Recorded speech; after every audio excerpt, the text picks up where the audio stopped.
Bismillahirrahmanirrahim. Assalamualaikum warahmatullahi wabarakatuh. Today we are from group 3. We're going to present about phishing attacks. For this subject, Management Information System BDB 1023 group B. Okay, so first let me introduce myself. My name is Ahmad Hariz bin Muhammad Fuad. Number matric 0241113208. So I will talk about definition and its common methods. Okay, so first is definition. So what is phishing attack? Phishing attacks is a cyber attack where attackers impersonate a trusted entity to trick individuals to giving up sensitive information. For example, like our passwords, credit cards numbers, personal details such as our location, name, and IC number, etc. Okay, so phishing attacks is simply means like people that phishing that to take they get its prey, which is fish. For phishing attack, it targets our information. Okay, so secondly is common methods. So there are 3 types of phishing attacks.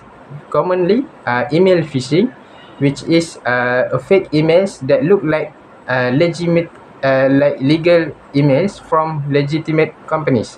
Second one is smishing, which is phishing through text messages or SMS. Lastly is wishing, which is phishing through phone calls. Okay, so lastly is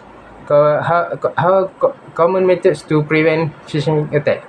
So first, as individual, we should verify the sender, check any website or links or files carefully. For example, like if he send APK format file, do not simply click it. Just ignore it. Or if you want to download, search for a legal parties such as Google Play Store to install any APK or to check the validity. And with any links, checks the links. If it does not have HTTPS, which is the secure link, do not enter any information in the website. And lastly is use 2 or multiple factor authentication, which is 2 types of security that we need to key in our password so that it can verify that it is really us that do the jobs. Okay, so that's all from me, and now I will pass to the next presenter. Assalamualaikum warahmatullahi wabarakatuh. I am Muhammad Izzuddin bin Muhammad Hidayat. My matric number is 0231113272. Okay. Today I will explain about sign of phishing. Okay, now let's look at some common sign of a phishing attack. Okay, first, generic greetings. Phishing emails often use greetings like "Dear user" instead of your actual name. This is a red flag because legitimate companies usually personalize their emails. Second, unexpected attachment or links.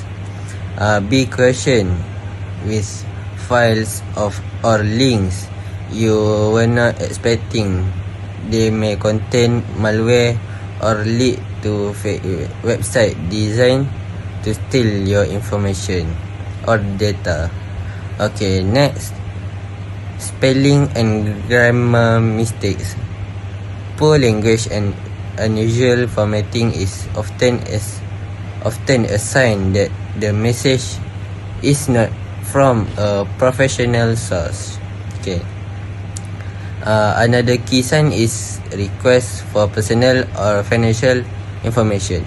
Real companies will almost never ask for things like your password, PIN, or banking details through email. Okay, lastly, look out for fake URLs or email domains. You can hover over a link to check where it really leads. For example, a phishing link might look like www.mybanklogin.com instead of the real www.mybank.com. Okay, being aware of this sign can help us avoid falling victim to phishing scam. Okay, that's all from me.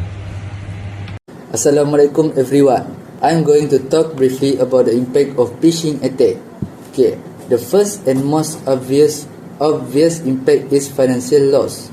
Victim may lose money directly if attackers get access to their bank account and business. Phishing can cause millions in loss, especially through email scam.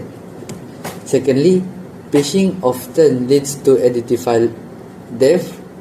Once attacker get your personal detail, they can pretend to be you, open account, or even commit crime in your name.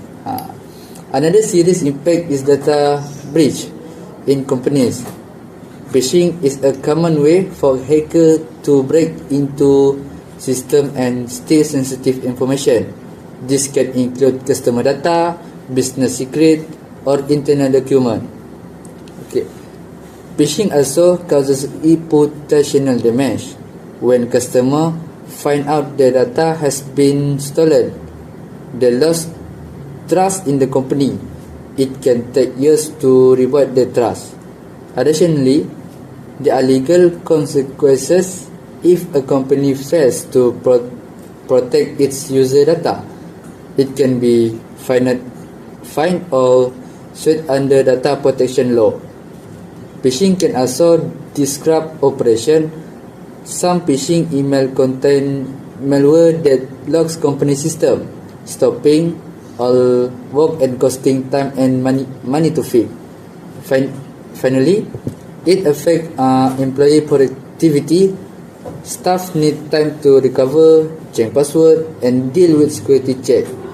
IT team also get overloaded managing the damage. Alright, now I will explain the legal action that can be taken against phishing in Malaysia.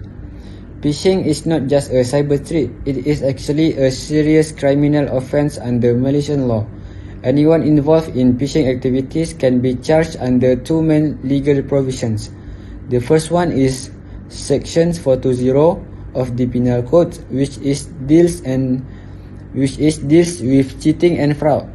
This section applies when someone pretends to be a trusted entity like a bank or government agency. They deceive victim into giving away sensitive information such as password or credit card numbers and so on. Under these sections, the offenders can face up to 10 years in prison, fines, or both of them. The second one is the Computer Crime Act 1997, which is focused on unauthorized access and misuse of data. In phishing case, attackers often gain access into private information without permission or use it in harmful ways. This law also carries penalties of imprisonment, fines, or both, depending on the severity of the crime. These laws are very important because they help to protect individuals and organizations from cybercrime, and they act as a strong deterrent to would-be attackers. For example, there was a recent case where an individual posed a bank officers and sent fake email to more than 30 victims, tricking them into revealing their banking details. He was caught and sentenced 5 years in prison under Section 420. So in conclusion, phishing is not just unethical, it is very illegal. The law takes this threat seriously, and the offenders will face the consequences. That's all from me. Thank you. To conclude, Phishing remains one of the most common and dangerous forms of cyber attacks today. It's not just about receiving suspicious emails anymore. Phishing can come through texts, phone calls, and even social media. What makes a phishing especially dangerous is how convincing these scams can appear. That's why awareness is our strongest line of defense. We all need to be cautious and develop the habit of verifying links, double checking sender information, and never rushing to share personal or financial details. It's also important for organizations to take this seriously. Regular cybersecurity training, strong password policies, and using tools like two-factor authentication can reduce your risk significantly. Lastly, if you do receive a suspicious message, don't ignore it. Report it. You might not be the only target, and reporting it could help protect others. In short, stay alert, stay informed, and don't fall for the bait. Thank you.